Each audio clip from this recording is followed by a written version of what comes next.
Are you planning to make some house moves? You could be, or perhaps you are worried about being a victim. In this video, we'll provide you tips on what matters most to remember as a homeowner. Welcome to Debt Relief and Credit Repair channel. Your concerns are our answers. The information presented in this video and channel is for informational purposes only. No professional, accounting, financial, investment, or legal advice is given or implied by the channel or moderators. We are back with a new video that will be incredibly helpful for your financial worries. If you are new to this channel, please share this video with your friends who need this and click the subscribe button so that we may continue working toward our goals. This video was created as a critic of an investigation done by an organization investigating mortgage fraud done by local and national banks in the United States during the 2008 mortgage crisis. One thing we could teach ourselves is that those who practice trust and tax law are trustees who work for us.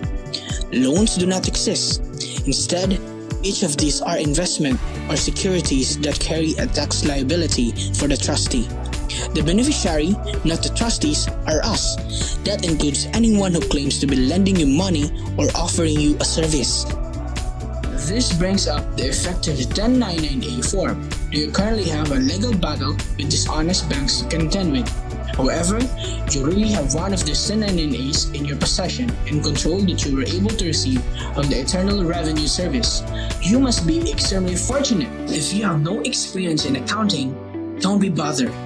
Anyone can check up a 1099-A form as an alpha on the IRS website. In the form, Box 5 asks, was the borrower personally accountable for the repayment of the debt? Yes or no? If Box 5 is selected, no, noting that the borrower was not personally liable for the debt's repayment to the Internal Revenue Service. A reasonable person must ask oneself if this is the case. First of all, you should be aware that given the current circumstances, it appears to be perfectly lawful for institutions like Citibank to launder money from Mexican drug cartels with the knowledge of our American government. Consider this government document as evidence that nobody has ever been put behind bars. Today, everyone is aware that neither Bank of America nor Chase ever bought countrywide pool loans or the WAMO loan pools, according to the FDIC's owner merger documents. However, homeowners who raise Babbitt lack of standing as a legitimate real party in interest defenses against wrongful foreclosure frequently face helpless situations. Fortunately, there are signs of improvement in the situation involving land services. For instance, if a foreclosing company lacks first-hand knowledge of the chain of title, someone may end up in a settlement if a recent judgment is reversed. You can find records pertaining to the Aurora servicing cases. For instance, by conducting a Google research. Even in the judicially conservative state of Texas, the courts came to the same conclusion in these cases. You can see that the Florida Bankers Association has at least acknowledged that the original documents were likely destroyed after the court in McCarthy v. Bank of America denied Bank of America's summary judgment and then ordered them to produce the original documents. This naturally led to an immediate settlement because the Bank of America had no original documents, such as a settlement should be offered to all homeowners. We hope that by educating you in this video, we will demonstrate to you why it is possible to persuade a judge to accept the ideas presented here for our conclusion of what it is, how it is committed, and who the players are. Please stay tuned as we provide any concrete examples to help you understand conceptually what is happening. Two pieces of evidence are visible, as you can see. The Florida Bankers Association and 1099-A both acknowledge that all notes have been destroyed. You might not be able to tell that this is testimony from what you see here. For instance, a man was fortunate and delighted for the opportunity to view a foreclosure mill with attorney Thomas P. Dorr while under oath on August 11, 2010. That particular day, he struck it lucky thanks to Thomas P. Dorr's persuasive transcript evidence, who claimed to have brought the purported original note into court. The man immediately complained as he was aware that it wasn't the original. Because he wasn't present, Thomas P. Dorr cannot verify if the authenticity of ham sandwich. Although there is no direct information, The man claims that Door's statement in this place authenticates the original note from 2010. The Florida Bankers Association just acknowledged that all actual notes are destroyed, as everyone has just seen. Thomas P. Door could not possibly have certified anything that day, which makes it practically impossible. He is aware that the man is aware. The man wants everyone to know right away that the court is aware of this. Because if you are fortunate enough to have a witness testify in your court to try to corroborate some evidence, you cannot show them that it doesn't make sense. And that's crucial, because if enough people do this and educate themselves, as you are attempting to do here, you'll start an influx. That was a time when this individual was young and naive and had no concept, because he was that young and had no understanding what was really going on. While he was still a title insurance producer during the height of the 2003 era, 2003, 2005, 2006, he mistakenly believed that loans taken out from libraries, for instance, were premium loans with greater guarantees. However, he later discovered that the librarians had fabricated and falsified all of the materials. He only discovered these things much later in life. This man started working on the project after noticing that homeowners were defending their fundamental rights in the court. He decided that this was something he knew about and that he could do to help bring about change.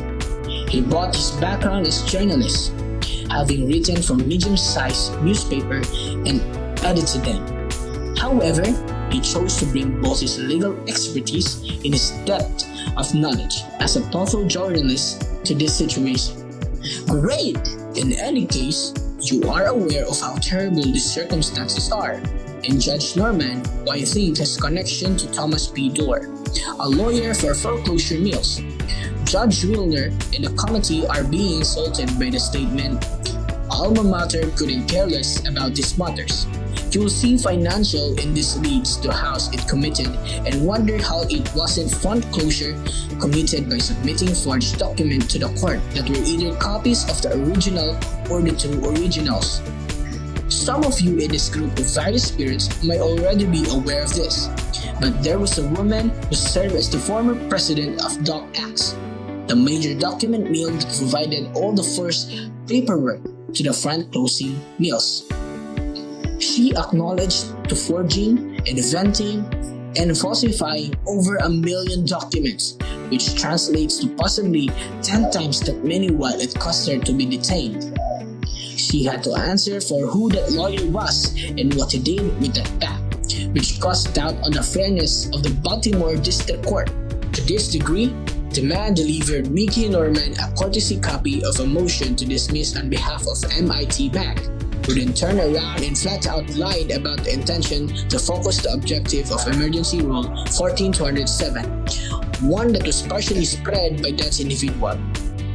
Naturally, this all takes place at a time when Maryland has the highest foreclosure rates in the nation due to Norman being Judge of the Year.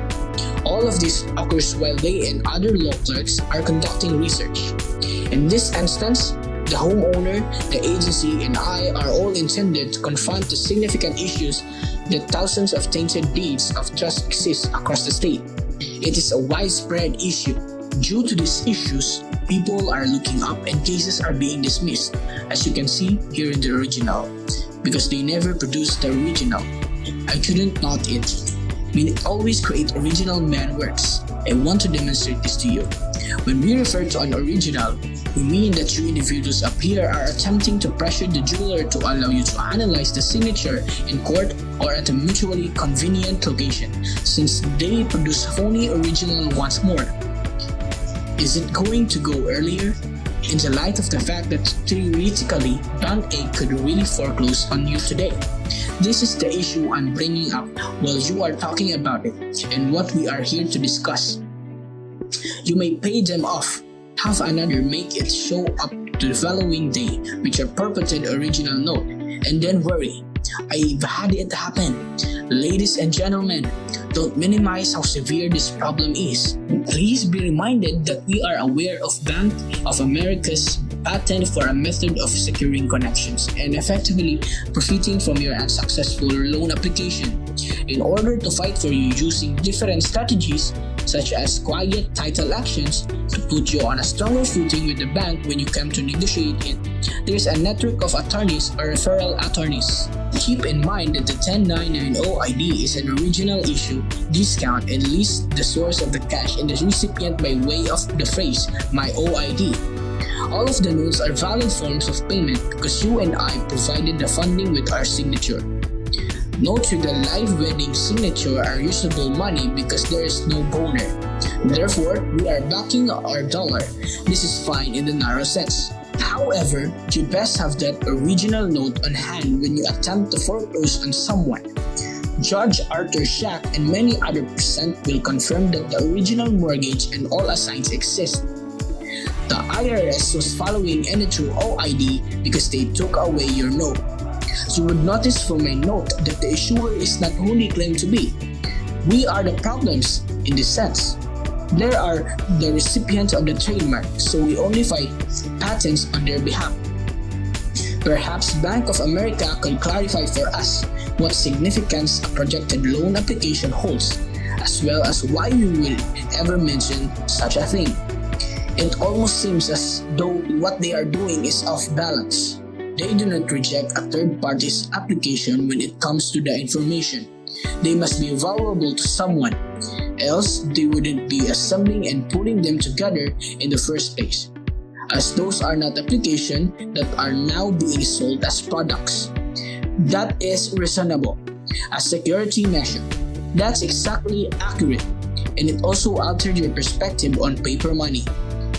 Yes, it does, as this document was originally only a 3-loan application before the signature was added. However, as soon as someone signed it, that person's value was reflected, which is why the global derivatives market, which is 20 to 30 times the world GDP, is a total sham. The bank tries to foreclose on you, but they don't invent justifications for it. I've seen situations where people fabricate fictitious escrows or find any other excuse to foreclose because they believe they can settle the situation amicably, despite the fact that case law prohibits such behavior. However, once the chain of a title has been disrupted in this way, they will be unable to approve standing to foreclose, even when they cannot establish that they are the true party in interest. Courts frequently permit them to continue anyhow. Is the maxim no contract, no case accurate? You know, that's kind of it if you want to reduce it down to that. And they are also pushing you to enter into a trust that you had no knowledge you were doing so. No, you were unaware of all of this when you signed up for it. You believe certain actors were lying to you when they said the Florida Bankers Association's comments. They work in banking. Bankers in Florida acknowledge it. They acknowledge that business frequently file lost note accounts as a result of your repeated inquiries regarding the note in Florida. You are going to discover that many states where people claim to have misplaced a note actually didn't. They damaged it on purpose. This should be remembered. This is the Florida Bankers Association's letter to the Florida Supreme Legal, in which it is stated that there is a reality of a court case. I want to thank the Florida Bankers Association and share this with all of you who may or may not be handling fraud closure cases. If a bank or an attorney attempts to introduce a purported original note and you have it, can show it to the judge and can show it to the attorney. Ask them to explain that to me. It says right here that bankers accept that all notes are destroyed. How can you claim you have the original note? And that's very important because this man just asked me a question about how well. So, what if, for instance, the court decides to disregard that? Then you would know. We are not attorneys and cannot advise you on the appropriate course of action in any particular situation. But there is a practice known as judicial notice of vital matters, which requires the moving party, usually the bank, to demonstrate that it has an intact chain of title free from fraud and free of false documents. If the court is honest and has integrity, which we still find on occasion. We've all seen situations where more than one note appears in a file, which is why we need to remedy the situation and take action. I'll just give a brief summary of some of the options available to you. The most crucial thing to attempt to achieve is a stigma about it. I apologize for the word foreclosure, but if you or someone you know is experiencing it, whether personally or through as a relationship, there's no need to be ashamed. Be transparent in this. Talk to your sheriff, legislators, and neighbors first. Remove that stigma, which is the reason I employ foreclosure. Your way of thinking about things completely changes as a result. If your job is foreclosed, contact the media. Literally important is the media. Independent media professionals are writing about it more frequently these days. They are some of your finest allies in judicial activism, particularly independent investigative journalists working in the personal media. Some people love participating in judicial activism, going to protests and picketing. Personally, I don't like it. If you are an activist, do that. I focus more on the instructional aspect, enlighten others. This video is intended to teach you all, just as this information overall is intended to educate you. Instead of educating others, spread this knowledge. We are all in this together. While we are learning more about it, you may as well comment. I genuinely hope today was beneficial to you in some way. I sincerely hope I piqued your interest and motivated you to share this information with anyone who might find it valuable. Thank you for watching this video. Make sure you click the subscribe button on this channel to avoid missing anything. A ton of free information is available on this channel. Put it into action right away. Let's carry on the struggle. Once more, this is the Debt Relief and Credit Repair channel. See you in